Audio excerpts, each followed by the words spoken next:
The living organisations and their surroundings, सजीव एवं उनका प्रवेश, चैप्टर 9 है। Once Seema and Mohan went on a trip. They saw the river Ganga in Rishikesh. They climbed the mountains of the Himalayas. There was very cold. एक बार मोहन और सीमा छुट्टियों में अनेक रोमांचक स्थानों की सैर पर गए। ऐसे ही एक स्थान पर वे ऋषिकेश में गंगा नदी देखने गए। उन्होंने हिमालय की हिमाचित पर्वत श्रृंखला के कुछ पर्वतों का पर्वतारोहण किया। They saw various types of trees on these mountains, deodars, pines and oaks. These plants on the plants in yet another trip. They went to desert. उन्होंने अनेक प्रकार का पर्वतारोहण किया जहाँ बहुत ठंड थी। इन पर्वतों पर उन्होंने ओक, चीड़ एवं देवदार जैसे अनेक वृक्ष देखे जो उनके मैदान क्षेत्र के वृक्षों से बहुत ही अलग थे। In yet another trip they went to Rajasthan and moved on camels through the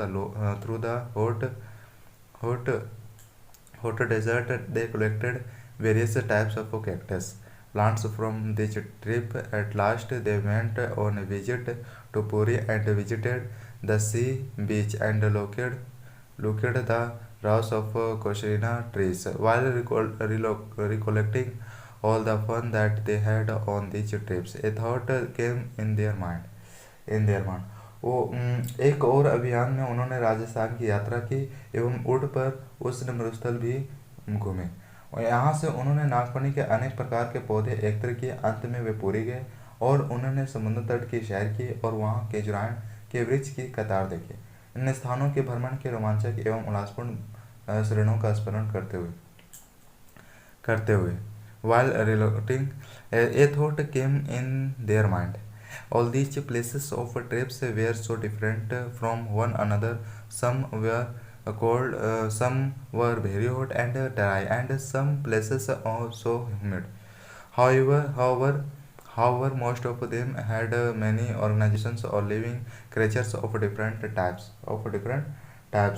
वो केजरान के वृक्ष की कतार देखी। इन स्थानों के भ्रमण के रोमांचक एवं उल्लासपूर्ण क्षणों का स्मरण करते हुए उन्हें अचानक एक विचार आया। ये सभी एक स्थान से दूसरे स्थान से बहुत भिन्न थे, अलग थे। कुछ बहुत ठंडे थे, कुछ बहुत उष्ण एवं शुष्क तथा कुछ स्थान आर्द्र थे, परंतु उन सभी स्थानों पर अनेक प्रकार के बहुत सारे सजीव वस्तु थे।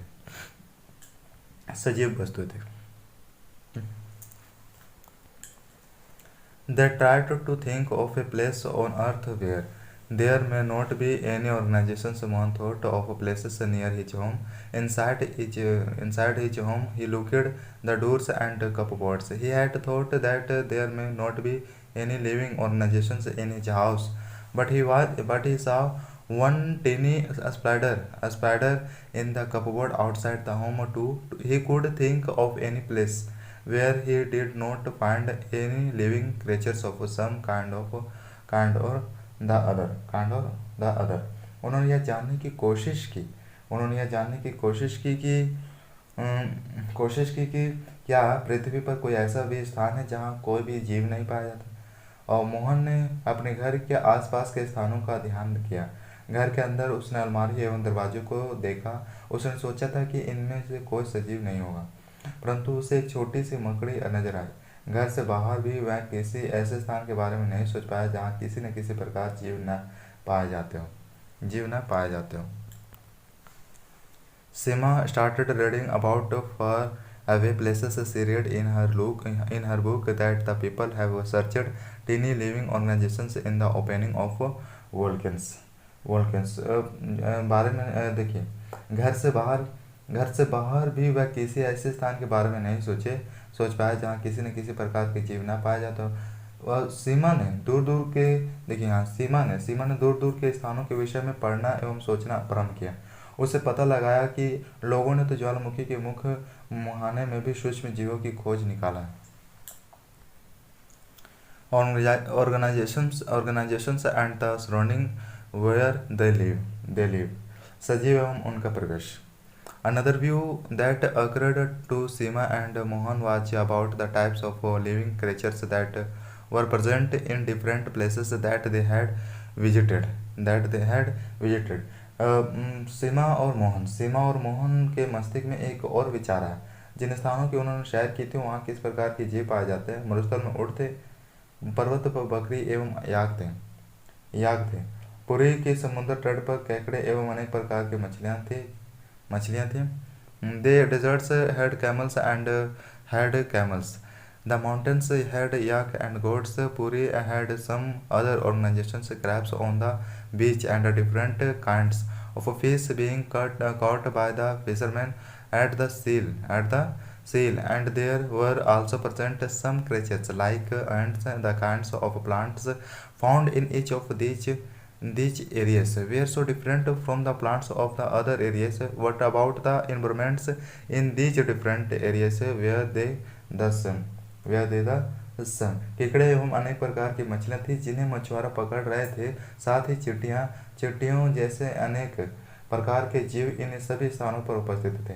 इन क्षेत्रों में पाए जाने वाले विभिन्न अलग अलग प्रकार के पौधे अन्य क्षेत्रों के पौधों की प्रजातियों से भिन्न थे। इन विभिन्न क्षेत्रों का प्रवेश कैसा था? क्या उनका प्रवेश भी एक समान था? Activity 1 क्रियाकलाप 1 Let us start with a forest thick of all the animals, plants and objects which can be found there. Write them in column 1 of table 1 and also write the animals, things and plants found in other RH that are also given in the table. You can fill the table through collection of examples given in the chapter. Ask more examples from your parents, friends and teachers to fill the table. You can also take the help from many interesting books in libraries that talk of plants, animals and minerals of different areas. ये क्रियाकलाप 1 आइए एक one से प्रारंभ करते हैं। यहाँ पर पाए जाने वाले सभी पौधों, जंतु एवं वस्तुओं के बारे में सोचिए। एक जंगल में पाए जाने वाले जंतु, पौधों एवं वस्तुओं को सारणी कॉलम 1 में लिखिए। दूसरे क्षेत्रों में पाए जाने वाली वस्तुओं, जंतुओं एवं पौधों के नाम सारणी में लिखिए। आज इस अध्याय में दिए गए उदाहरणों को इकट्ठा कर सारणी को भर सकते हैं। अपने मित्रों, माता पिता एवं अध्यापक से भी इस विषय पर विचार विमर्श कीजिए तथा तालिका में दिए गए अन्य कॉलम में विभिन्न स्थानों पर पाए जाने वाले जंतुओं एवं पौधों के नाम लिखिए। आप पुस्तकालय में उपलब्ध उन पुस्तकों की सहायता ले सकते हैं जिनमें जंतु, पौधों एवं खनिज के विषय में जानकारी दी गई है। Include all the plants, objects and animals, small and big. In each of the columns in this table, what type of things will we find that may not be animals or plants? They may be parts of plants like dried leaves or parts of animals like bones. We may also find different types of pebbles and soils. Ocean water may have salts dissolved in it and there could be many more objects. इस सारणी के प्रत्येक column में अधिकाधिक छोटी बड़ी वस्तुओं व जीवों को सम्मिलित करने का प्रयास कीजिए। जिस प्रकार की वस्तुएं हमेशा मिलती है वे शायद जीवित जंतु या पौधे ना हो। संभवतः ये पौधे के भाग जैसे सूखी पत्तियां या जंतु के अवशेष जैसे हड्डियां हों। हमें अलग अलग प्रकार की मिट्टी तथा रोड़े भी मिल सकते हैं। अध्याय 5 में हम इसकी चर्चा कर चुके हैं कि समुद्री जल में लवण घुले हुए इस प्रकार की कुछ अन्य वस्तु भी हो सकती है। As we go through the chapter, then we will add more examples to the table 1. We will discuss the table as we go to visit of many more interesting places. जैसे जैसे हम अध्याय को पूरा करेंगे, सारणी में कुछ और उदाहरण सम्मिलित करते जाएंगे। जब हम अनेक रोचक स्थानों की यात्रा करेंगे, तब सारणी के बारे में और चर्चा करेंगे। Habitat and adaptation. What do you get from the plants and animals discussed in activity 1? Did you get a large variety in them? Observe what you have filled in the column for the desert and the column for the sea. For the sea.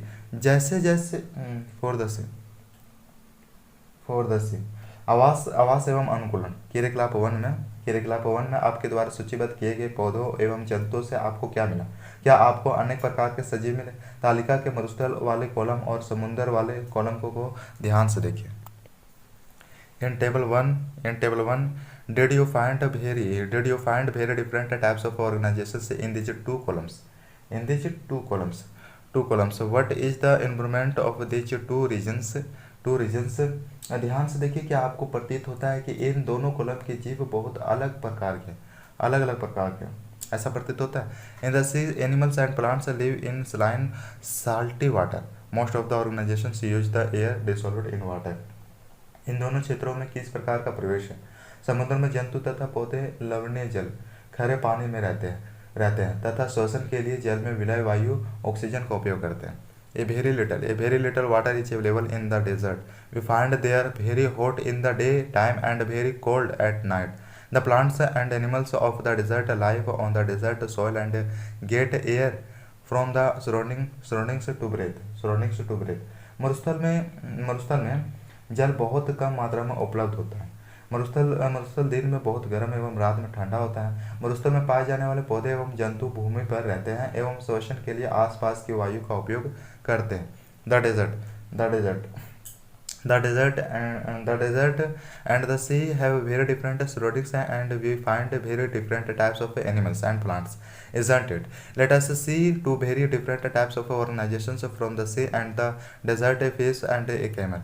The body structure of a camel helps it to live in desert conditions. Camels have long legs so that they keep their bodies away from the heat of the sand. They excrete a very small amount of urine. Their dung is dry and they do not sweat, as camels lose very little water from their bodies, so they can live for several days without water. समुद्र तथा मरुस्थल भिन्न भिन्न प्रकार के प्रवेश हैं और हम इन दोनों क्षेत्रों में बिल्कुल भिन्न भिन्न प्रकार के पौधों और जंतु देखते हैं। क्या ऐसा नहीं है? आइए दो भिन्न भिन्न प्रकार के प्रवेश मरुस्थल तथा समुद्र में से दो जंतु ऊँट एवं मछली का प्रचलन करते हैं। ऊँट की शारीरिक संरचना ऐसे मरुस्थलीय परिस्थितियों में रहने योग्य बनाती है। ऊँट के पैर लंबे होते हैं जिससे उसका शरीर रेत की गर्मी से दूर रहता है। उनमें मूत्रविसर्जन की मात्रा बहुत कम होती है तथा मल शुष्क होता है। उन्हें पसीना सफेद भी नहीं आता क्योंकि शरीर से जल का व्यास बहुत कम होता है, इसलिए जल के बिना वे अनेक दिनों तक रह सकते हैं।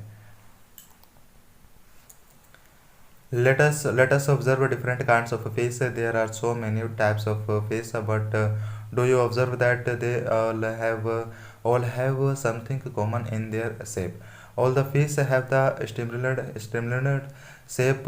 This shape makes them able to move inside water. Fish have slippery scales on their bodies. These scales protect the fish. These scales also help in easy movement through water. We have learnt earlier that fish have tails and flat fins that help them to change their directions and keep their body balanced in water. Gills help the fishes to use oxygen dissolved in water. आइए विभिन्न प्रकार के अलग अलग प्रकार के मछलियों को देखें। इनमें से कुछ को चित्र में दर्शाए गए हैं, परंतु इतने अधिक किस्म की मछलियों में क्या आपको इनकी आकृति में कुछ समानता दिखाई देती है? इन सभी का शरीर धारा रेखा ही होती है, जिसकी चर्चा हम अध्याय 8 में कर चुके हैं। उनकी यह आकृति उन्हें जल के अंदर विचरण करने में सहायता करती है। मछलियों का शरीर चिकने सल्कों से ढका होता है। ये सल्क मछली को सुरक्षा तो प्रदान करते हैं, साथ ही उन्हें जल में सुगम गति करने में भी सहायक भी है। हमने अध्याय 8 में चर्चा की थी कि मछली के पंख एवं पूंछ चपटी हैं जो उन्हें जल के अंदर दिशा परिवर्तन एवं संतुलन बनाए रखने में सहायता करते हैं। मछली के गिल कोलम होते हैं जो उसे जल में श्वास लेने में सहायता करते हैं। We observe that the features of a fish help it to survive in water and the features of a camel help it to live in desert. हम देखते हैं कि मछली की संरचनाएं उसे जल में रहने में सहायक होती है तथा ऊँट की संरचनाएं उसे मरुस्थल में रहने में सहायता करती है। We have discussed only two examples from a very large variety of animals and plants that survive on the earth. In all this variety of organizations, we will find that they have some different features that help them to survive in the environment in which they are normally found. The pressure of certain features of habitats which हमने पृथ्वी पर पाए जाने वाले असंख्य प्रकार के जंतुओं में से केवल 2 उदाहरण लिए। हम देखते हैं कि सजीवों की इन सभी किस्मों में ऐसी कुछ विशिष्ट संरचनाएं होती हैं जो उन्हें अपने परिवेश में रहने योग्य बनाती हैं, जिसमें वे प्राय पाए जाते हैं। जिन विशिष्ट संरचनाओं अथवा स्वभाव की उपस्थिति किसी पौधे अथवा जंतु को उसके प्रवेश में रहने योग्य बनाती है enable an animal or a plant to survive in its environment is called adaptation. Different animals are adapted to their surroundings in different ways. अनुकूलन कहते हैं अडॉप्शन कहते हैं। अनुकूलन किसको कहते हैं? किसी पौधे अथवा जंतु को उसके प्रवेश में रहने के लिए योग्य बनाते हैं, अनुकूलन कहते हैं। विभिन्न जंतु विभिन्न प्रवेश के प्रति अलग रूप से अनुकूलित हो सकते हैं। The environment where organisations live is called a habitat. The organisations depend for their food, air, water, shelter and all other needs on their habitat. Habitat means dwelling place or a home. Many kinds of plants and animals can live in the same habitat.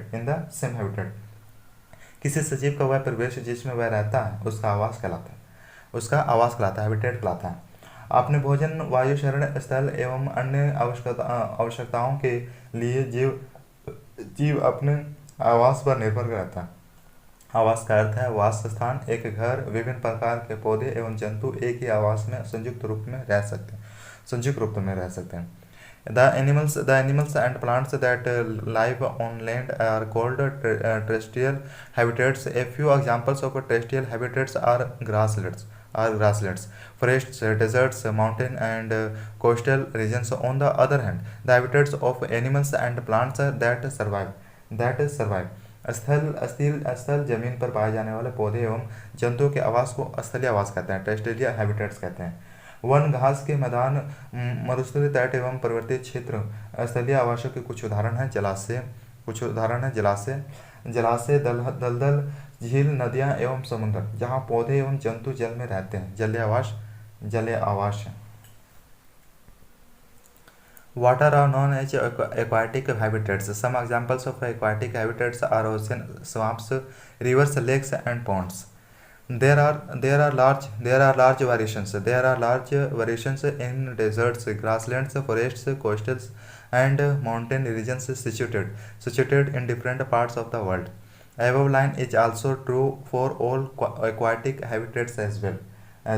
जलीय आवास, जैसे हमने आपको कहा कि जहाँ पौधे एवं जंतु जल में रहते हैं, जलीय आवास है। विश्व के विभिन्न भागों में पाए जाने वाले वनों, घास के मैदानों, मरुस्थलों, तटीय एवं पर्वतीय क्षेत्र में भी बहुत विषमताएं हैं। यह सभी जलीय आवासों के लिए भी सत्य है। The living creatures found in a habitat such as plants and animals are it biotic components. Various non living objects such as soil, rocks, water and air inhabited are its abiotic components. Heat and sunlight also from abiotic components of the habitat. We have studied that some plants grow from seeds. Let us study about some abiotic factors and their effects on seeds as they grow into young plants. किसी आवास में पाए जाने वाले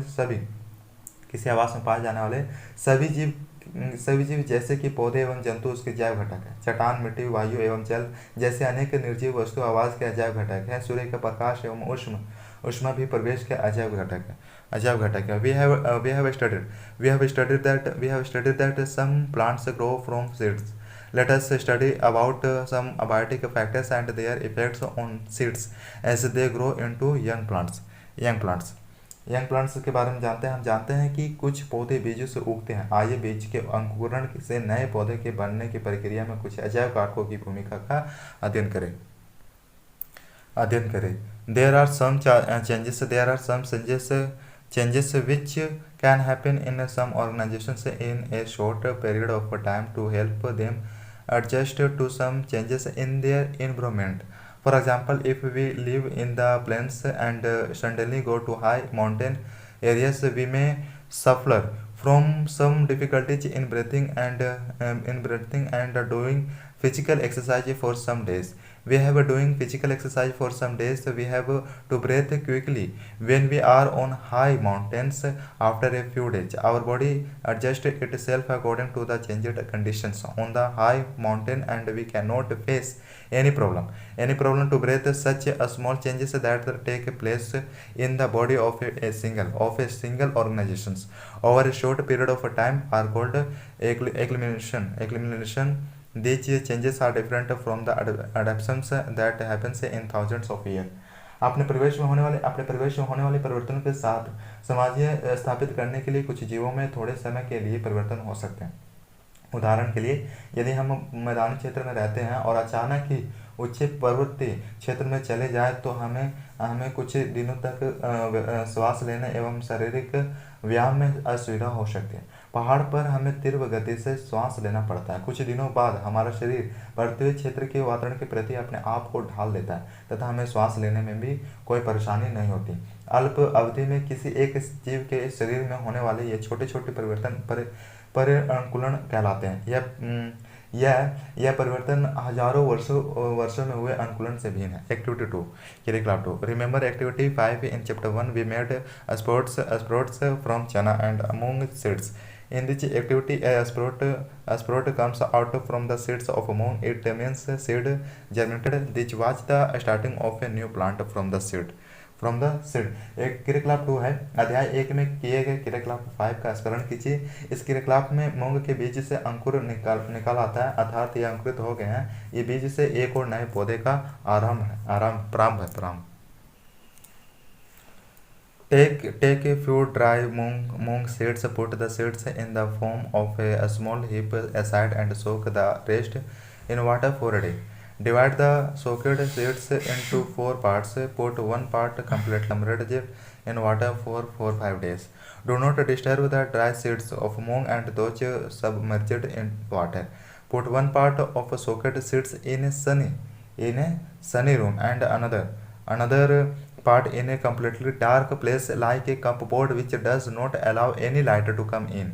Put the last part in very cold place, i.e. in a refrigerator or with ice around them. Keep these three parts to germinate by rinsing them with water and drain the much water from them every day. What do you observe after some days? Do the seeds in all the 5 parts germinate equally? Do you observe slower or no germination in any of these? मूंग के सूखे बीज को एकत्रित कीजिए। कुछ बीजों के एक ढेर को अलग रख दें तथा शेष को एक दिन के लिए पानी में भीगने के लिए रख दें। भीगे हुए बीजों को 4 हिस्सों में बांटें। उसमें से एक हिस्सों को 3-4 दिन के लिए पूरी तरह पानी में डुबोकर रख दें। सूखे हुए बीजों को तथा पानी में पूरी तरह डूबे हुए बीजों को बिल्कुल न हिलाएं। भीगे बीजों में से एक भाग को धूप वाले कमरे तथा दूसरे भाग को पूरे अंधेरे क्षेत्र में रख दें, जैसा कि अलमारी जिसमें धूप नहीं जाती है। अंतिम भाग को बहुत ही ठंडे वातावरण में रखें, जैसे कि रेफ्रिजरेटर, या उनके चारों ओर बर्फ लगा दें। इन तीनों भागों को प्रतिदिन जल में नम रखें तथा अधिक जल को निकाल दें। कुछ दिन बाद आप क्या देखते हैं? क्या सभी पांचों भाग समान रूप से अंकुरित होते हैं? क्या आप प्रकाश से दूर भागे या अत्यधिक ठंड परिवेश में रखे भाग में अंकुरण की दर में क्या कमी या कोई भी अंकुरण नहीं देखते हैं? Do you observe that abiotic factors like water, air, heat, and light are essential for growth of plants? In fact, these abiotic factors are also important for all living organizations. क्या आपने पाया कि वायु, जल तथा ऊष्मा जैसे अजैव घटक सजीवों के लिए अत्यंत आवश्यक है? वास्तव में ये अजैव कारक सभी सजीवों के लिए महत्वपूर्ण है। We observe that organizations exist in very cold as well as very hot climates, isn't it? How do they manage to survive? Here adaptations comes in. हम देखते हैं कि सजीव बहुत ठंडे और बहुत उष्ण परिवेश में भी पाए जाते हैं। क्या ऐसा नहीं? ये सजीव इस विषम परिवेश में जीवित रहने के लिए किस विशिष्ट व्यवस्था को अपनाते हैं? यहाँ अनुकूलन काम आता है। काम आता है। Adaptation does not happen in a short period of time. The change in abiotic factors of a region takes place over thousands of years.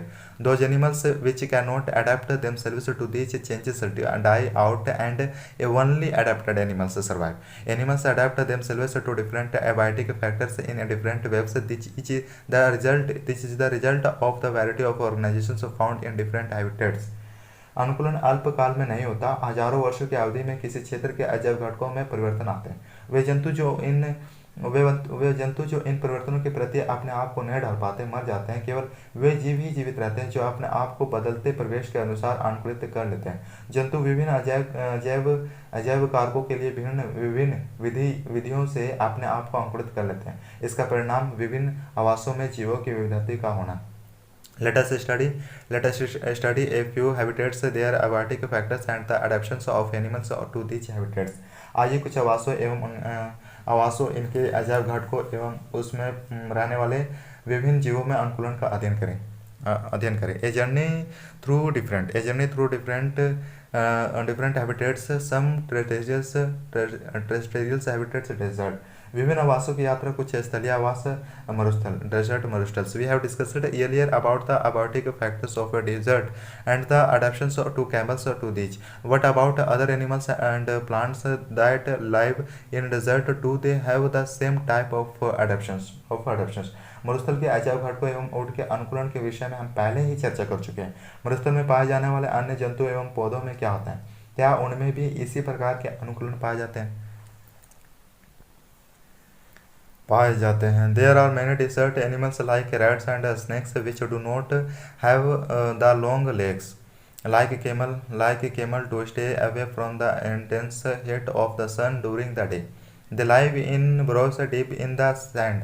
These animals come out from their burrows only during the night when it is cooler. मरुस्थल में रहने वाले चूहे एवं सांप के ऊँट की भांति लंबे पैर नहीं होते। दिन की तेज गर्मी से बचने के लिए वे भूमि के अंदर गहरे बिलों में रहते हैं। रात्रि के समय जब तापमान में कमी आती है तो ये जंतु बाहर निकलते हैं। Some typical plants which grow in a desert are shown in figure. How are these plants adapted to the desert? मरुस्थल में उगने वाले कुछ सामान्य पौधों को चित्र में दर्शाया गया है। यह पौधे मरुस्थल के प्रति किस प्रकार अनुकूलित है? Activity 3. Take a potted cactus and a leaf plant, tie polythene bags to cover some parts of the two plants as was done in chapter 7. Where we tied parts of plants while studying transpirations in plants. Place the potted plant in the sun and see after a few hours. What do you observe? Do you observe any difference in the amount of water collected on the two polythene bags? क्रियाकलाप 3. गमले में लगा एक cactus तथा पत्तियों वाला एक पौधा कक्षा में लाइए। दोनों पौधों के कुछ भागों को पॉलीथीन थैली से ढककर उसी प्रकार बांधी जिस प्रकार अध्याय 7 के क्रियाकलाप 4 में हमने पौधों में वाष्पोत्सर्जन का अध्ययन करते समय बांधा था। गमले में लगे पौधों को धूप में रख दीजिए तथा कुछ घंटे बाद इनका परीक्षण कीजिए। आप क्या देखते हैं? क्या आप दोनों पॉलीथीन थैलियों में एकत्रित जल की मात्रा में कोई अंतर देखते हैं? Some typical plants that grow in desert. Bill में मरुस्थलीय जंतु। Desert plants lose very little water through the process of transpiration. The leaves in desert plants are either absent or very little. They are mostly found in the shape of spines. This helps to understand the loss of water from the leaves in desert through transpiration. The leaf-like structure that you see in a cactus is actually its stem, usually photosynthesis in these plants is carried out by the stems. The stem is also covered with a thick waxy layer which helps to reduce the loss of water. Most desert plants have long roots which go very deep into the soil for absorbing water. मरुस्थलीय पौधे वाष्पोत्सर्जन द्वारा जल की बहुत कम मात्रा निष्कासित करते हैं। मरुस्थलीय पौधों में पत्तियों या तो अनुपस्थित होते हैं अथवा बहुत छोटी होती हैं। कुछ पौधों में पत्तियों कांटों का रूप ले लेती है। इससे पत्तियों में वाष्पोत्सर्जन में होने वाले जलहाश में कमी आती है। नागफिंड में पत्ती जैसी जिस संरचना को आप देखते हैं वह वास्तव में इसका तना है। इन पौधों में प्रकाश संश्लेषण समानता तने में होता है। तना एक मोटी मोमी परत से ढका होता है जिससे पौधों को जल संरक्षण में सहायता मिलती है। अधिकतर मूलस्थलीय पौधों की जड़ें जल अवशोषण के लिए मिट्टी में बहुत गहराई तक चली जाती है। Mountain regions normally these habitats are found very cold and widely in some regions. Snowfall may happen in winters. A large variety of plants and animals is found in the mountain areas. Have you ever seen the type of trees shown in figure? ये आवास क्षेत्र सामान्यतः बहुत ठंडे होते हैं और इनमें तेज हवा चलती है। कुछ पौधों में शीतकाल में हिमपात भी होता है। पर्वतीय क्षेत्रों में पौधे एवं जंतुओं की अनेक प्रजातियां पाई जाती है। क्या आपने चित्र में दर्शाए गए वृक्ष देखे, इस प्रकार के वृक्ष देखे? If you live in a mountain area or have visited one, you may have seen many such kind of trees there. But have you ever observed such kind of trees in other regions? यदि आप पर्वतीय क्षेत्र में रहते हैं अथवा वहाँ घूमने गए हैं तो आपने ऐसे अनेक वृक्ष देखे होंगे, परंतु क्या आपने ऐसे वृक्षों को अन्य क्षेत्रों में भी देखा है?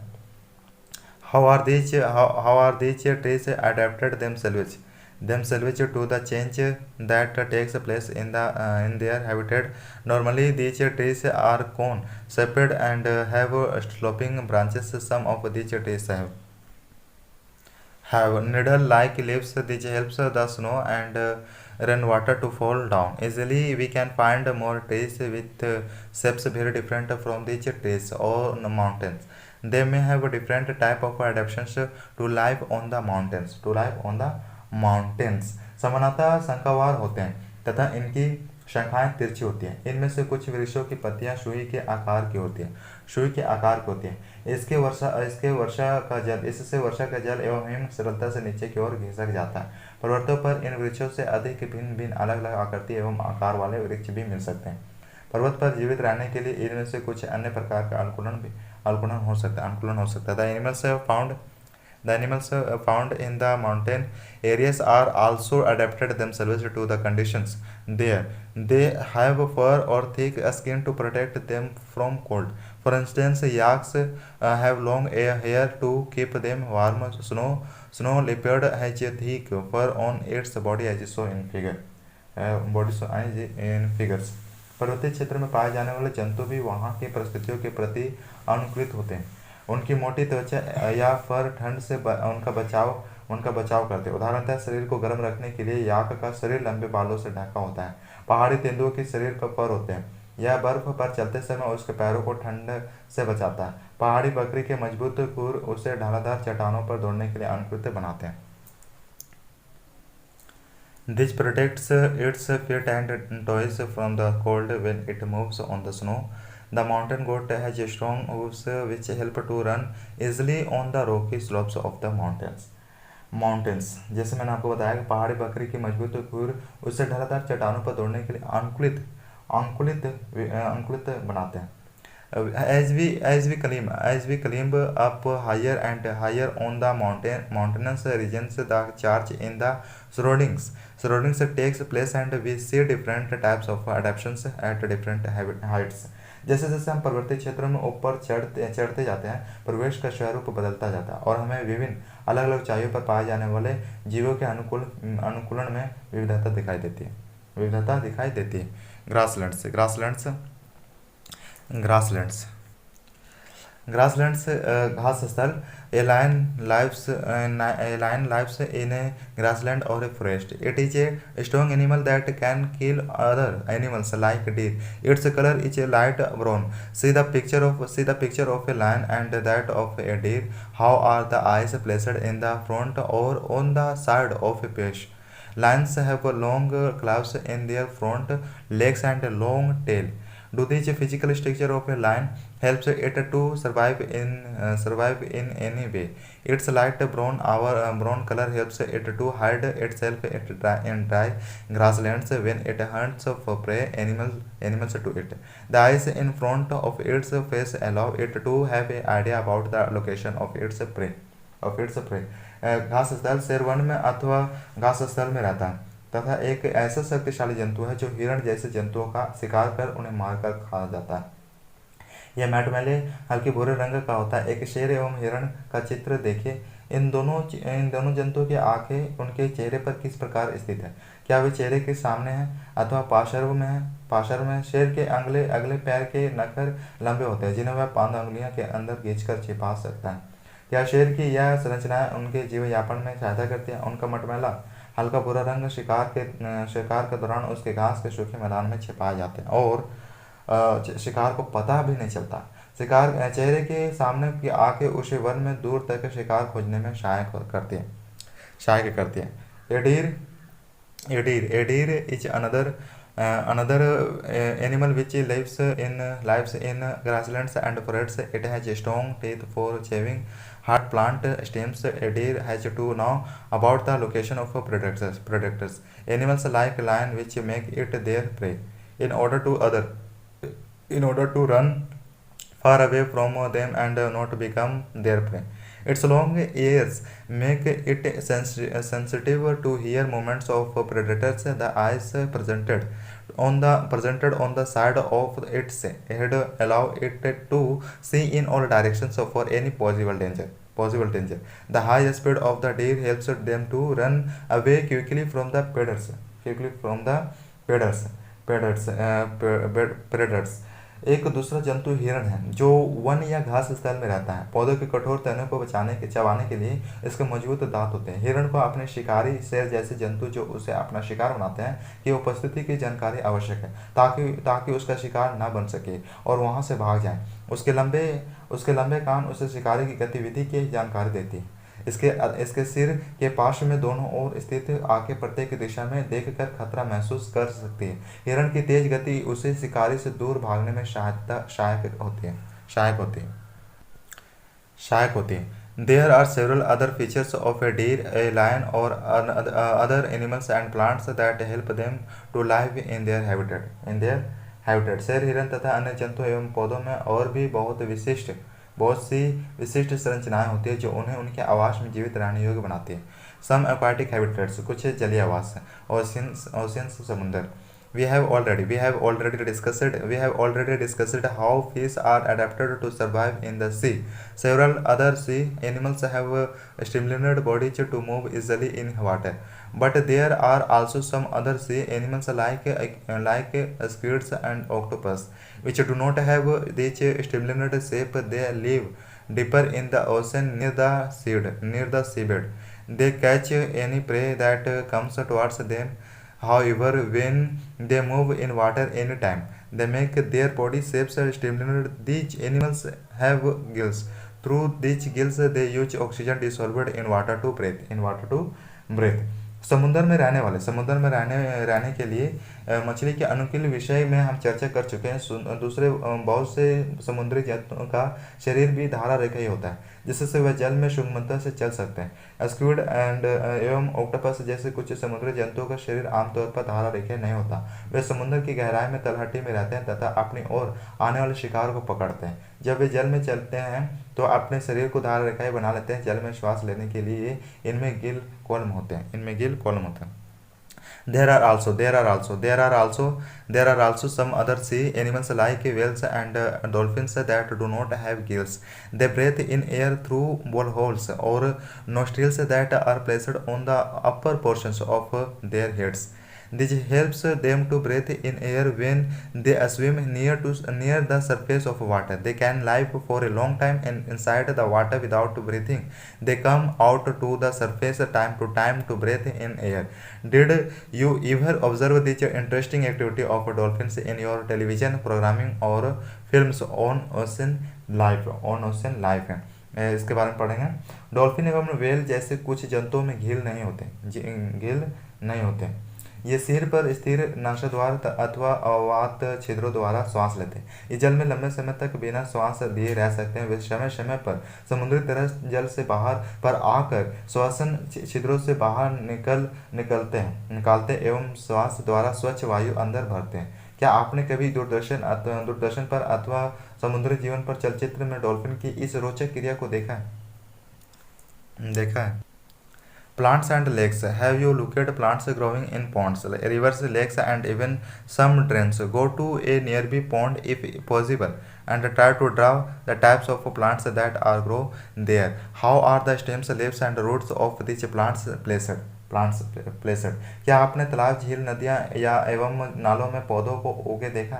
यदि संभव हो तो समीपवर्ती किसी तालाब के भ्रमण पर जाइए और वहां दिखाई देने वाले कुछ पौधों के बारे में निकाल लीजिए। इन पौधों की पत्तियां, तने और जड़ें किस प्रकार व्यवस्थित हैं।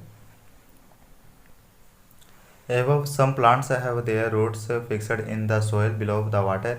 In terrestrial plants, roots absorb water and nutrients from the soil, but in aquatic plants, roots are much small in size and their main work is to hold the plant firmly in place.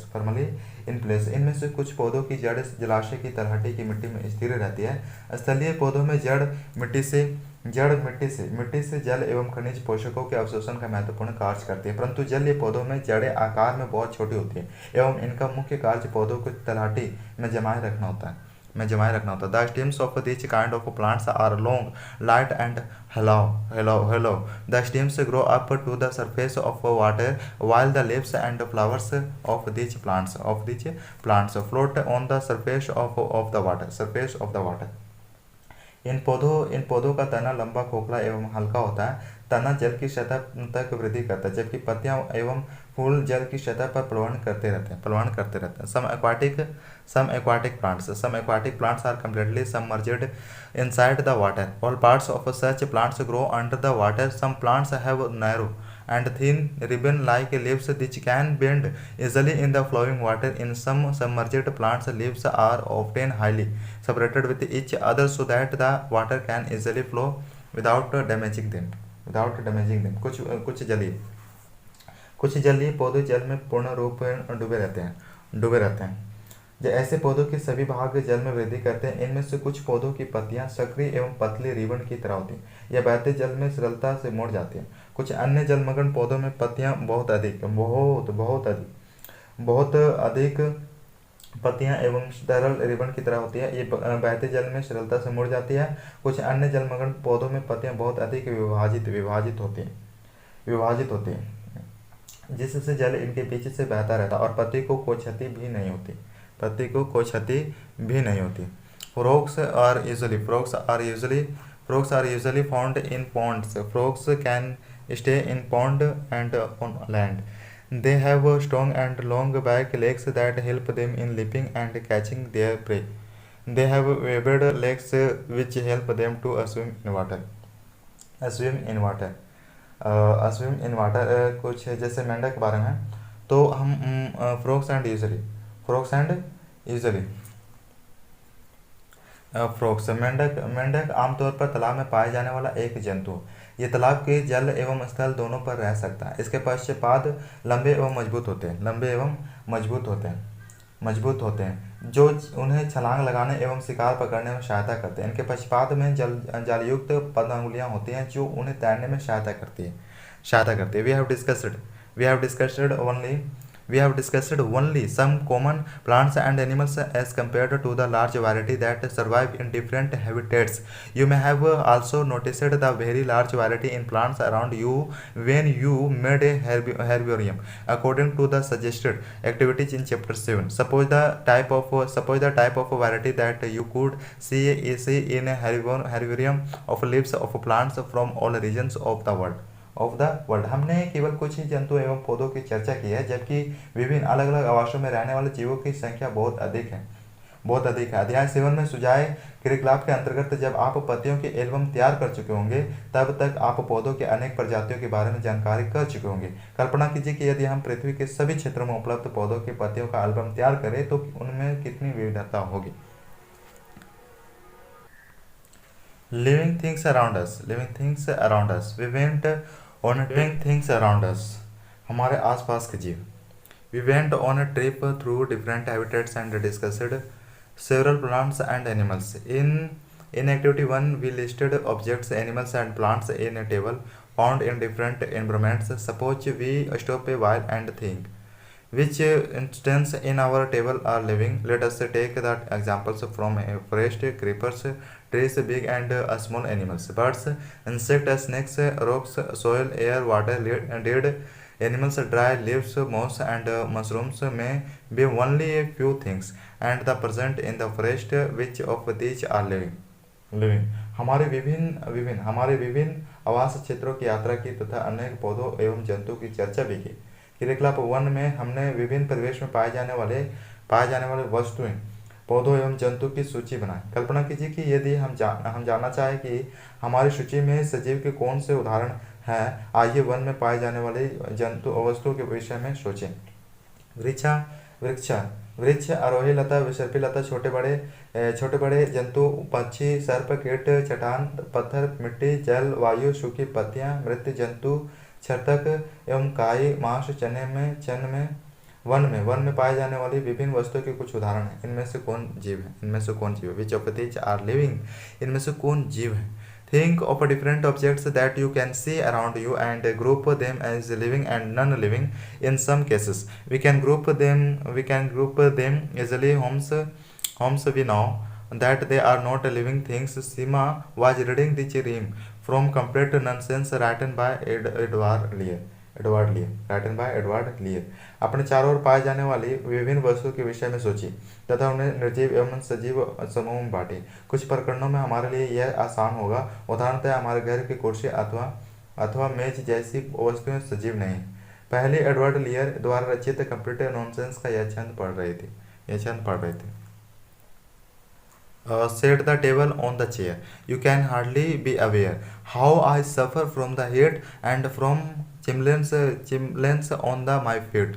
If we took a little walk, we might have a little talk. Pray let us take the air. Set the table to the chair. Set the chair to the table. Now you know we are not able. How foolishly you talk when you know we cannot walk. Set the table with a sigh. It can do no harm to try. I have as many legs as you. Why cannot we walk on two? इसका मतलब है कि मेज ने कुर्सी से कहा तुम्हें पता नहीं है मैं गर्मी में कितना तपती हूँ एवं अपने पैरों की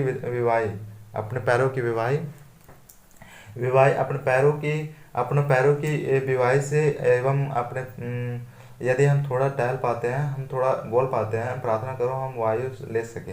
मेज ने कुर्सी ने मेज से कहा अब तुम जानते हो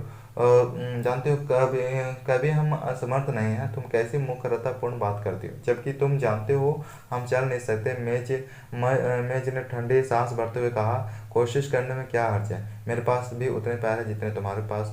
हम 2 पैरों पर क्यों नहीं चल सकते? Seema and Mohan found this poem very interesting because they have knew that a table or a chair is not alive and it cannot walk, talk or suffer from the usual problems that all of us face.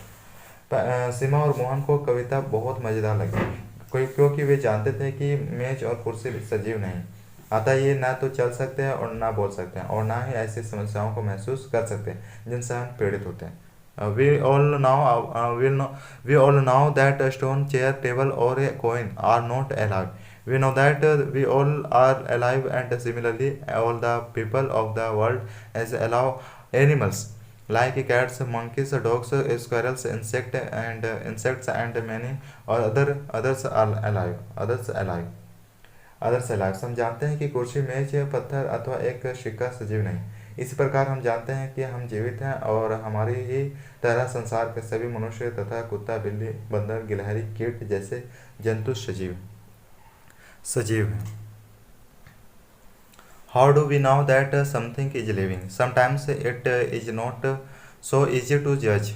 We know that plants are living things, but they do not appear to move like a pigeon or a dog. On the other hand, a scooter or a bus can move. Still, we are told them as non-living animals and plants appear to grow in size with time, but many times clouds in the sky also appear to grow in size. Does it mean that clouds are alive? No. So how can we distinguish between living and non-living things?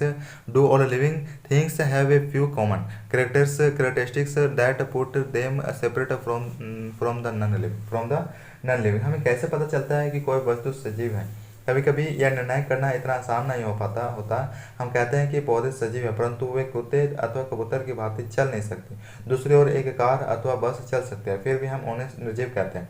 पौधे एवं जंतु समय के साथ वृद्धि करते हैं, परंतु कई बार ऐसा भी प्रतीत होता है जैसे कि आकाश में बादल अपने आकार में वृद्धि कर रहे हों। तो क्या इसका अर्थ है कि बादल सजीव है या नहीं? तो आखिरकार हम निर्जीव एवं सजीव में अंतर किस प्रकार करेंगे?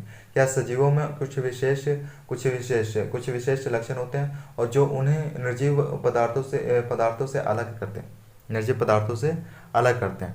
डू नहीं, you are also a wonderful example of a living being. What characteristics do you have which put you separate from a non-living thing?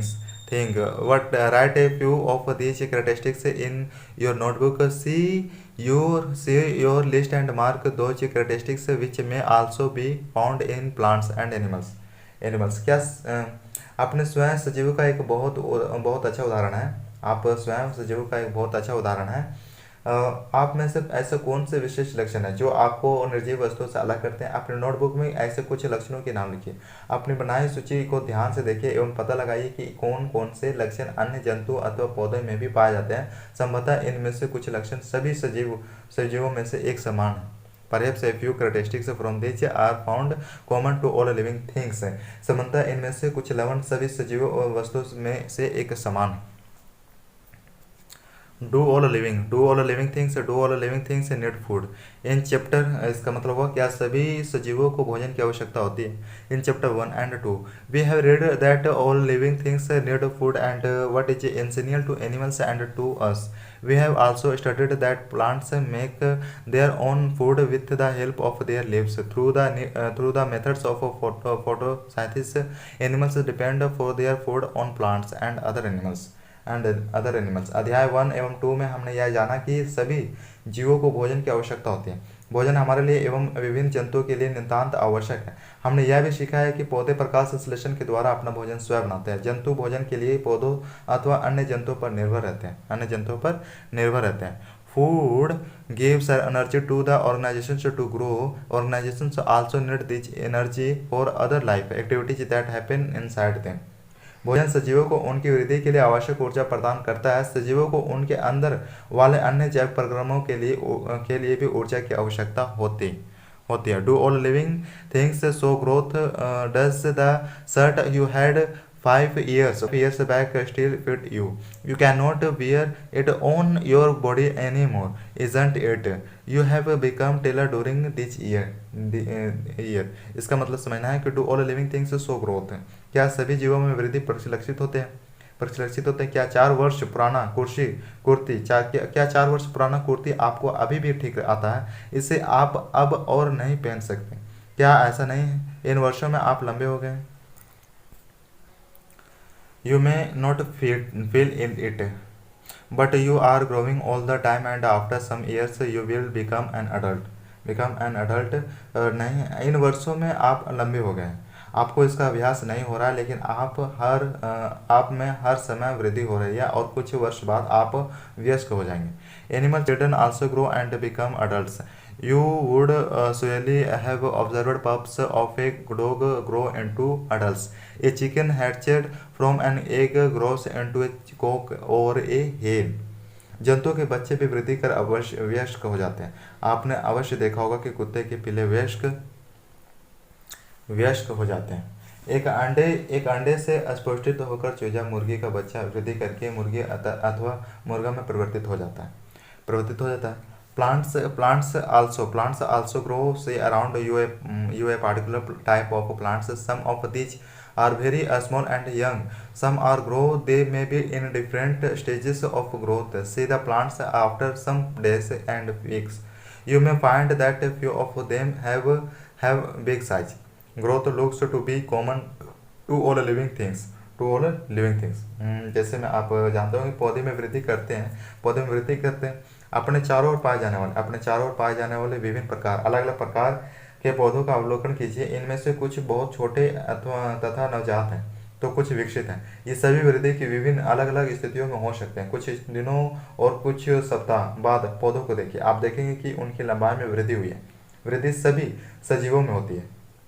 Do you think non living objects can not show growth? क्या आप सोचते हैं कि निर्जीव वस्तु वृद्धि प्रदर्शित नहीं कर सकते? Do all living things respire? Can we live without breathing? When we breathe in, the air from outside goes inside our body. When we breathe out, the air goes from inside our body to outside. Breathing is a part of a process called respiration. In respirations, few oxygen of the air we inhale in is used by the living body. We breathe out the carbon dioxide from our body produced in this process. क्या सभी सजीव शोषण करते हैं? क्या हम शोषण के बिना जीवित रह सकते हैं? अब जब हम श्वास लेते हैं तो बाहर की वायु शरीर के अंदर जाती है। जब हम श्वास छोड़ते हैं तो शरीर के अंदर की वायु बाहर निकल जाती है। श्वास लेना श्वसन क्रिया का एक हिस्सा है।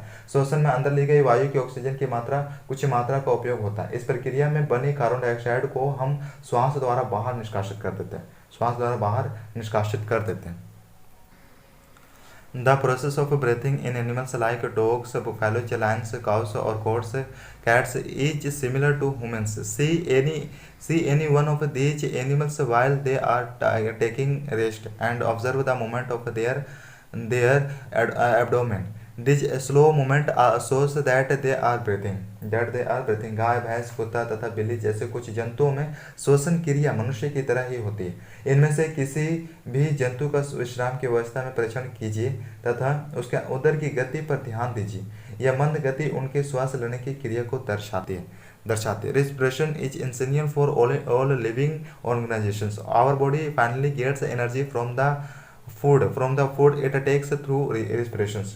श्वसन सभी सजीवों के लिए आवश्यक है। ग्रहण किए गए भोजन से श्वसन के द्वारा ही हमारे शरीर को ऊर्जा मिलती है। Few animals may have separate mechanisms for the exchange of gases, which is an essential part of the respiration process. For instance, earthworms inhale through their skin. Fish breathe through gills using the oxygen dissolved in water. The gills absorb oxygen from the air dissolved in water. क्या नहीं? कुछ जंतुओं में gas आदान प्रदान का तरीका भिन्न हो सकता है, अलग अलग हो सकता है, जो श्वसन का एक हिस्सा होता है। उदाहरण के लिए एक केंचुआ त्वचा द्वारा सांस लेता है। हमने पढ़ा है कि मछली के गिल होते हैं जिनकी सहायता से वह जल में विलय वायु से ऑक्सीजन अवशोषित कर लेते हैं। Do all the plants also respire? Exchange of gases in plants permanently happens through them and use the oxygen they release carbon dioxide to the air. क्या पौधे भी श्वसन करते हैं? पौधों की श्वसन क्रिया में गैसों का आदान प्रदान मुख्यतः उनकी पत्तियों द्वारा होता है। पत्तियां सूक्ष्म रंध्रों द्वारा वायु को अंदर लेती हैं तथा ऑक्सीजन का उपयोग करती हैं। वह कार्बन डाइऑक्साइड वायु में निष्कासित कर देती हैं। We have read earlier that in sunlight plants use carbon dioxide of air to make on food and release oxygen. Plants make their food only during the daytime in presence of sunlight, whereas respirations in plants takes place day and night. The amount of oxygen given out in this process of food production by plants is much more than the oxygen used by them in representation. हम जानते हैं कि प्रकाश की उपस्थिति में पौधे वायु की कार्बन डाइऑक्साइड का उपयोग भोजन बनाने के लिए करते हैं तथा ऑक्सीजन छोड़ते हैं। पौधे केवल दिन के समय ही भोजन बनाते हैं, जबकि श्वसन क्रिया दिन और रात दोनों में ही निरंतर चलती रहती है। श्वसन बनाने की प्रक्रिया में निष्कासित ऑक्सीजन की मात्रा पौधे द्वारा श्वसन में उपयोग की गई ऑक्सीजन की अपेक्षा बहुत अधिक होती है।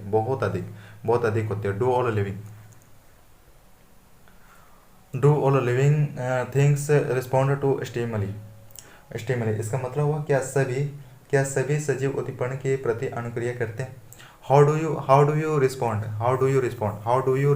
when you suddenly step on a sharp object such as a throw while walking barefoot? How do you feel when you look or think about your favorite food? You suddenly go from a dark place into a bright sunny place.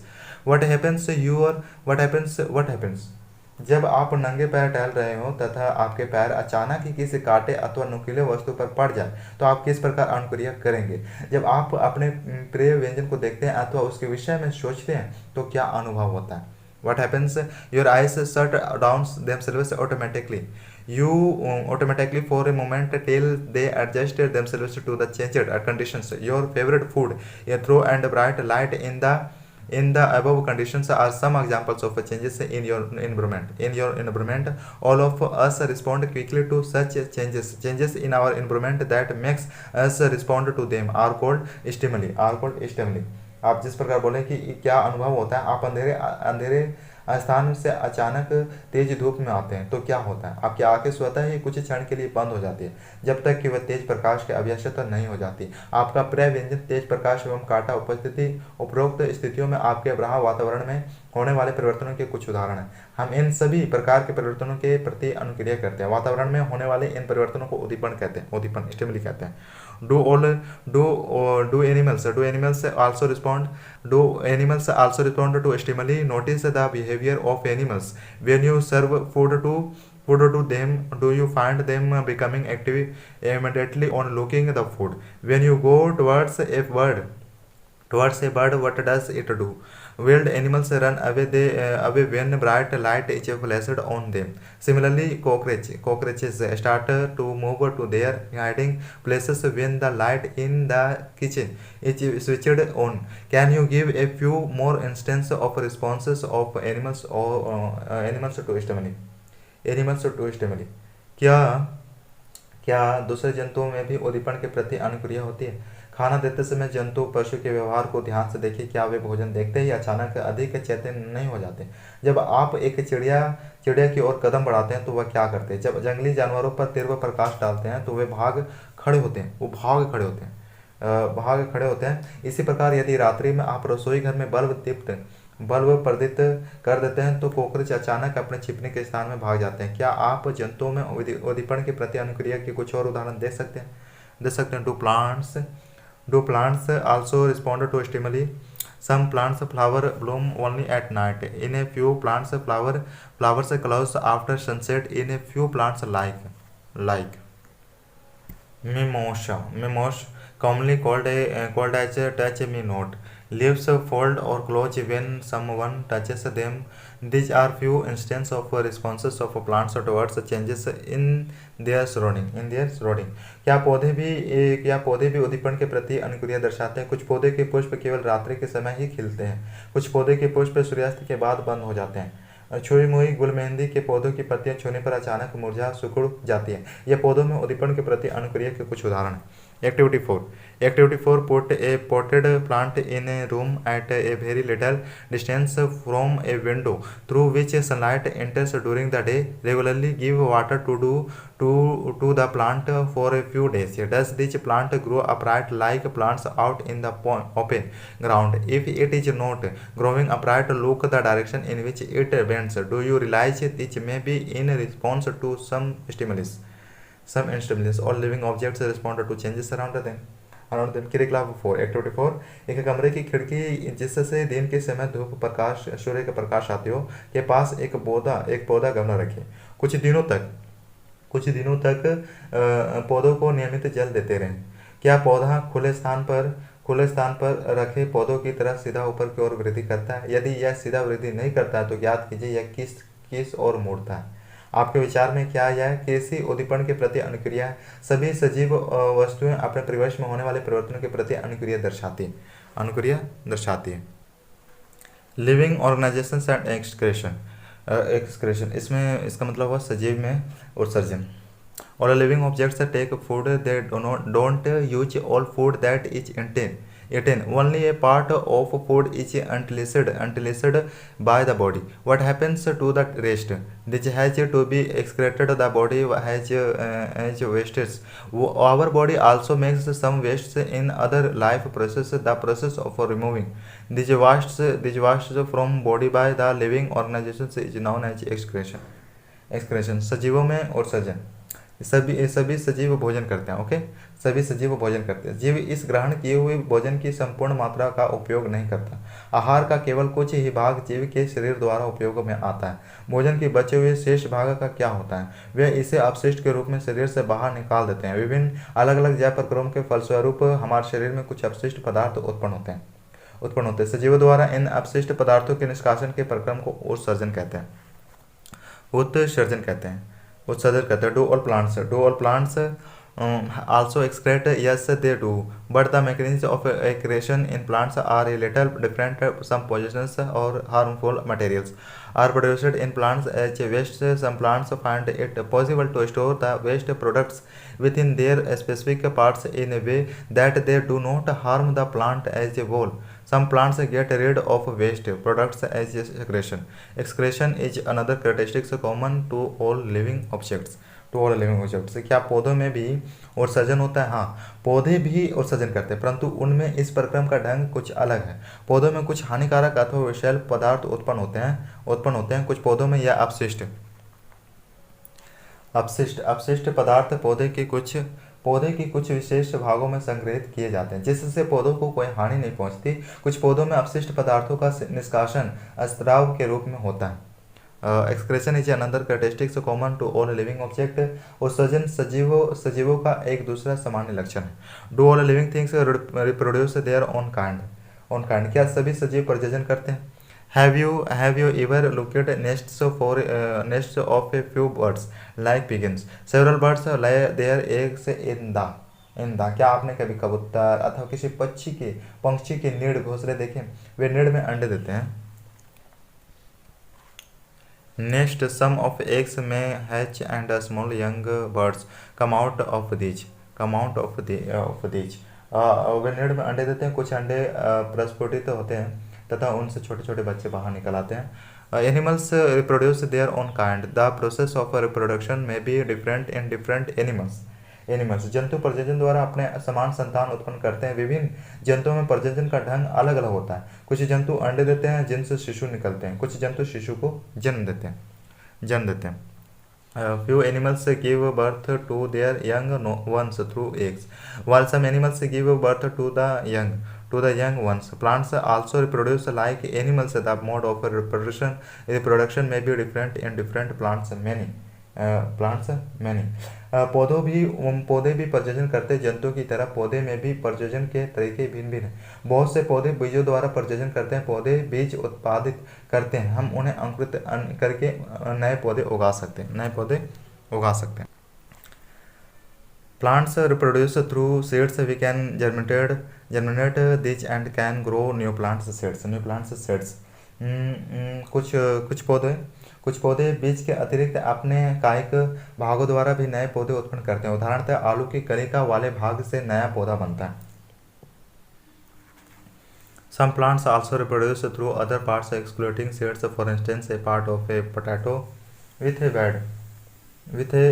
bud grows into a new plant. जिस प्रकार आपको बताया कि कुछ पौधे बीज के अतिरिक्त अपने कायिका भागों द्वारा भी नए पौधे उत्पन्न करते हैं। उदाहरणतः आलू की कलिका वाले भाग से नया पौधा बनता है। A new plant grows from a bud of potato. आलू की सुप्त कलिका से उगता एक पौधा। Some plants also reproduce through cutting. Can you grow a plant in this way yourself? पौधे कलम द्वारा भी उगाए जाते हैं। क्या आप स्वयं इस विधि द्वारा पौधे उगाना चाहेंगे? Activity 5. Take a cutting from a rose plant, fix it in the soil and give it water regularly. What do you notice after a few days? क्रियाकलाप 5. गुलाब अथवा मेहंदी की धड़ कलम लीजिए, इसे मिट्टी में लगाइए, इसे नियमित रूप से जल दीजिए। आप कुछ दिनों के बाद क्या देखते हैं? It may not be easy to grow plants from cutting. Do not be discouraged if your cutting does not grow. If possible, talk to a nearby gardener and get information to take care to be given to cutting to make them grow into plants. कलम से पौधा बनाना सरल कार्य नहीं है। यदि आपकी कलम में वृद्धि नहीं हुई तो निराशा ना हो। यदि संभव हो तो एक माली से बात करके कलम से पौधे बनने के अंतराल में की जाने वाली देखभाल की जानकारी प्राप्त कीजिए। Living things can produce more than one little thing of their own kind through reproduction. It happens in several different ways for different organizations. सजीव प्रजनन क्रिया द्वारा अपने समान अनेक संतान उत्पन्न करते हैं। विभिन्न अलग अलग जीवों में प्रजनन की विधियां भी अलग अलग प्रकार की होती है। Living things can produce more than little, more than little things can produce more than one little thing of their own kind through reproduction. It happens in several different ways for different organizations. सजीव प्रजनन प्रक्रिया द्वारा अपने समान अनेक संतान उत्पन्न करते हैं। विभिन्न जीवों में प्रजनन की विधियां भी भिन्न भिन्न प्रकार की होती है, अलग अलग प्रकार की होती है। Do all living things move, क्या सभी सजीव गति करते हैं? In chapter 8 we have learned the several waves in which animals move. They move from one place to another and so there में many types of body movements. अध्याय 8 में हमने जंतुओं में गति के विभिन्न तरीकों की चर्चा की थी। वे एक स्थान से दूसरे स्थान तक जाते हैं तथा उनके शरीर में अनेक प्रकार की गति भी दिखाई देती है। What you say about plants? What you say about plants? Do they also move? Normally, plants are anchored in soil, so they do not go from one place to another. However, different substances like minerals, water, and food synthesized by them travel from one part of the plant to another. Have you observed any other type of movement in plants, opening or closing of flowers? Do you remember how few plants show movement in response to various stimuli? पौधे के विषय में क्या विचार है? पौधे के विषय में क्या विचार है? क्या वे भी गति करते हैं? पौधे सामान्यतः भूमि में जकड़े रहते हैं, अतः वे एक स्थान से दूसरे स्थान तक नहीं जा सकते, परंतु विभिन्न पदार्थ जैसे कि जल, खनिज एवं संश्लेषित खाद्य पदार्थ पौधे के एक भाग से दूसरे संवर्धित होते। क्या आपने पौधों में अन्य प्रकार की गति देखी है? पुष्प का खिलना एवं बंद होना। क्या आप याद कर सकते हैं कि पौधे विभिन्न उद्दीपन के प्रति किस प्रकार अनुक्रिया करते हैं? We can also observe some non-living things traveling of course. A car, a bus, a scooter, a small piece of piece of paper, clouds, and so on. Is there anything different in these moments from the moments of living things? हम कुछ निर्जीव वस्तु को भी गति करते देखते हैं। बस, कार, कागज का छोटा टुकड़ा, बादल तथा अन्य कुछ वस्तुएं इसके उदाहरण हैं। क्या इनकी गति सजीवों की गति से किस प्रकार भिन्न है? There is a large variety of living organizations, but they all show some common characteristics as we have discussed earlier. Yet another common. प्रकृति में विविध प्रकार के जीव हैं, लेकिन उन सभी में कुछ लक्षण एक समान होते हैं, जिसके हमें पहले characteristics is that living organizations die. However, organizations die, but organizations can alive over thousands of years only if they reproduce their own type continuously. One single organization may die without reproducing, but the kind of organizations can exist only if there is reproduction. जैसा कि हमने कहा है कि प्रकृति में विविध प्रकार के जीव होते हैं, लेकिन उन सभी जीवों में कुछ लक्षण एक समान होते हैं, जिसकी हम पहले चर्चा कर चुके हैं। मृत्यु सजीवों के लिए एक सामान्य लक्षण है। क्योंकि जीव की मृत्यु होती है, इसलिए जीवों की प्रजातियां हजारों वर्ष तक तभी अस्तित्व में रह सकती है जबकि वे प्रजनन कर अपने समान संतान उत्पन्न करें। एक अकेला जीव प्रजनन किए बिना भी मर सकता है, परंतु सजीव की प्रजाति तभी अस्तित्व में रहती है जब उसके सदस्यों में प्रजनन होता है। We observe that all living objects appear to have some common characteristics. They all eat food, respond to stimuli, show movement, reproduce, die and grow. हमने देखा कि सभी सजीव वस्तुओं में कुछ विशिष्ट लक्षण सामान्य रूप से दिखाई देते हैं। उन सभी को भोजन की आवश्यकता होती है। उनमें श्वसन और सृजन उद्दीपन के प्रति अनुक्रिया, प्रजनन, गति एवं विधि होती है तथा मृत्यु होती है। Do you know some non-living objects that also indicate some of these characteristics? Bicycles, scooters, cars, clocks, and the water in the river move. The moon moves in the sky. A cloud grows in size in short time in front of our eyes. Can these kind of things be called living? We ask ourselves, do these things also indicate all the other characteristics of living things? क्या हम ऐसी कुछ निर्जीव वस्तुओं को जानते हैं जिनमें इन लक्षणों में से कुछ लक्षण दिखाई देते हैं? कार, साइकिल, घड़ी एवं नदी का जल गति करते हैं। आकाश में चंद्रमा गति करता है। हमारे देखते देखते एक बादल के आकार में वृद्धि हो जाती है। क्या इन वस्तुओं को सजीव कहा जाता है? हमें स्वयं से प्रश्न करना होगा कि इनमें सजीवों के अन्य सजीव लक्षण भी पाए जाते हैं। Generally all living organizations may have all the characteristics that we have discussed already, while non-living things may not indicate all these characteristics at the same time. समानता सजीवों में वे सभी लक्षण पाए जाते हैं जिनकी हमने चर्चा की है, परंतु निर्जीव वस्तुओं में वे सभी लक्षण एक साथ दिखाई नहीं देते। In these always true. Do we always find that all living organizations are differently? So all the characteristics that we have discussed. Do we always find that non-living objects may show only a few of these characteristics and never all of them? क्या यह हमेशा सत्य है? क्या हमें सभी सजीवों में वे सभी लक्षण जिनकी हमने चर्चा किया है हमेशा निश्चित रूप से दिखाई देते हैं? क्या हमें निर्जीवों में वे सभी लक्षण कभी भी एक साथ दिखाई नहीं देते? उनमें से मात्र कुछ लक्षण ही दिखाई देते हैं। To understand this, let us consider an example of any seed. Say, among is it living? It can stay in a soap for several months and not indicate any growth or any other characteristics of life.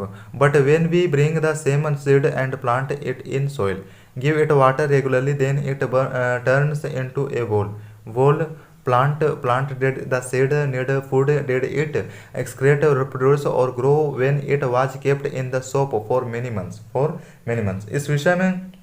इस विषय को और अच्छी प्रकार से समझने के लिए आज ही किसी बीज के विषय में विचार करें। कुछ विशिष्ट उदाहरण देखिए। उदाहरणतः मूंग के बीज के बारे में क्या होता है?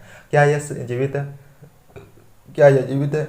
यह एक दुकान अथवा भंडार में महीनों रखा रहता है तथा इसमें कोई वृद्धि नहीं होती अथवा जीवन के कुछ अन्य लक्षण भी दिखाई नहीं देते। परंतु जब हम इन्हीं बीजों को मिट्टी में बोकर जल से सींचते हैं तो यह पौधा बन जाता है। क्या महीनों तक दुकान में रखे बीज को भोजन की आवश्यकता थी अथवा इसमें उच्चजन वृद्धि अथवा प्रजनन हुआ था? We look that there may be such examples when we cannot easily say that a object has all the characteristics that we have discussed for it to be called living. हमने देखा कि कुछ ऐसे भी उदाहरण हैं जब हम सरलता से नहीं कह सकते कि उनमें सजीवों के सभी लक्षण दिखाई दे रहे हैं जिससे इन्हें जीवित कहा जा सके। What then is life? फिर जीवन क्या है? Push your hand deep inside a heap of wheat. Do you notice it is warm inside? There is some heat being produced due to respiration of seeds inside the heap of wheat. गेहूं की बोरी में अपना हाथ डालिए, क्या आपको कुछ गर्मी का अनुभव होता है?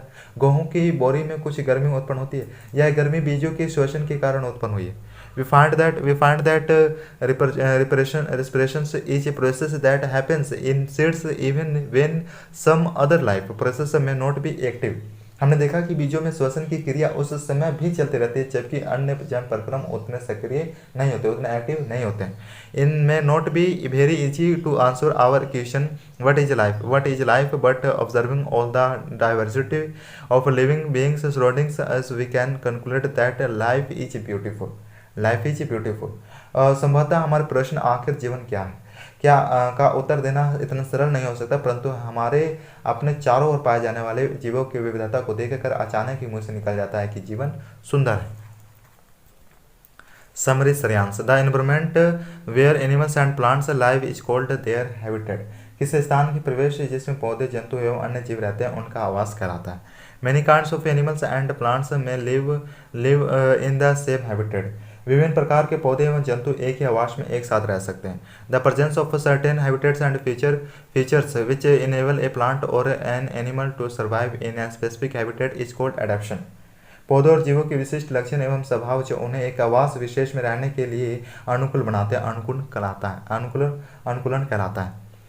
There are several kinds of habitats, but these may be broadly grouped as terrestrial on the land and aquatic in water.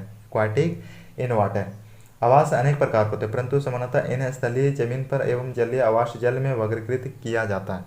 There is a large variety of organizations found in different habitats. विभिन्न आवास में सजीवों की विविधता प्रजातियां पाई जाती हैं। Animals, plants and microorganisms together from biotic component. पौधों, जंतु एवं सूक्ष्म जीव संयुक्त रूप से जैव घटक बनाते हैं। Air, rocks, soil, light, water, and temperature. Air are some examples of abiotic components of our surrounding. चट्टान, मिट्टी, वायु, जल, प्रकाश एवं ताप हमारे परिवेश के कुछ अजैव घटक हैं। Living things have some common characteristics. They eat food, they respire and excrete, respond to their environment, grow, die, reproduce and show movement.